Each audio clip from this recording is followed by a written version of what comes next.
Hello, my name is Brandon Yaku, and this is going to be my narrative speech.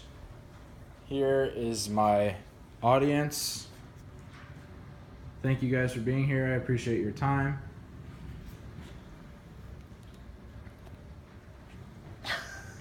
Make sure it's from my body up. Okay, so what I'm going to tell you guys about today is the fishing trip that haunts me every day of my life, and the reason why I bring a camera every time I'm fishing now.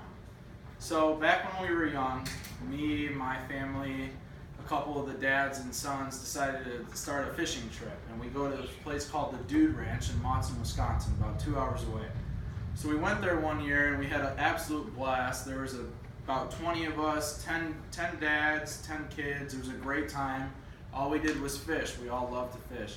We'd wake up in the morning, we'd have breakfast, we'd go fishing, we'd come back, we'd have lunch, snack, we'd maybe ride an ATV, four-wheelers, things like that. And then we'd go back out fishing, have dinner, go back out fishing until the sun goes down, and then we'd go to sleep and wake up the next day and do it all over again. It was the time of my life, it's what really got me into fishing.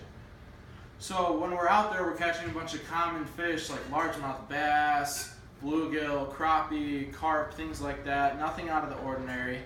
And we'd see turtles, deer running around, lots of wildlife. It was awesome. So this place is close to Wisconsin Dells, and my family planned a trip to go to Wisconsin Dells the next year. So me and my dad thought, oh, okay, this is only 30 minutes away from there, so why don't we bring our fishing poles, and one morning we'll wake up and go fishing at Monson again. I was like, absolutely, that'll be a great time. So we did it, and we go to sleep early. I'm all antsy. I wake up like a kid on Christmas morning, and in the morning we get our stuff ready to go, and my dad realizes he didn't plug in the camera to charge overnight. And he goes, oh, we don't have a camera, and this was before smartphones and all that, so we went without a camera. He goes, oh, it's not a big deal. We'll catch the same fish we usually do, nothing out of the ordinary, but it'll be a great time. So I said, okay, absolutely.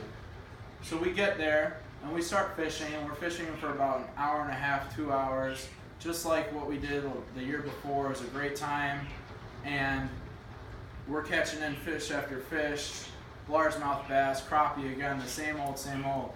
Then all of a sudden I hook into one, and I yell over at my dad. I go, Baba, I got a good one. I got a good one.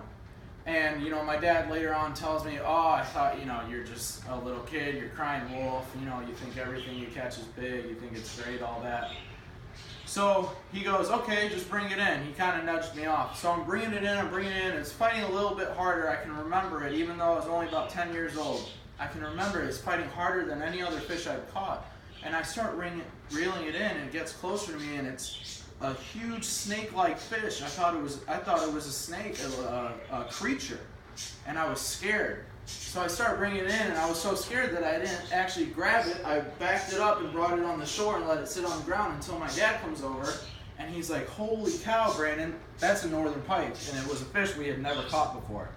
So what we did was my dad handled the fish because I was absolutely terrified of it because it was so big, and he actually held it up to me, and at the time it was from my shoulders to my feet.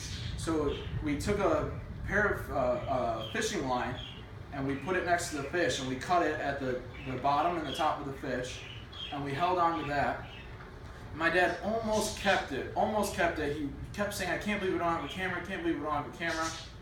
We almost kept it. So we get back, and we measure out the line, and it was 42 inches long, which is, to this day, the biggest freshwater fish I have ever caught in my life.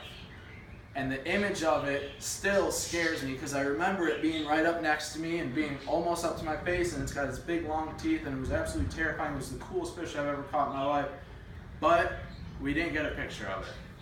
And every day of my life, every time I tell this story, it gets harder and harder for people to believe because, like any old fishing tale, if you don't have a picture, the fish gets bigger each time you tell it.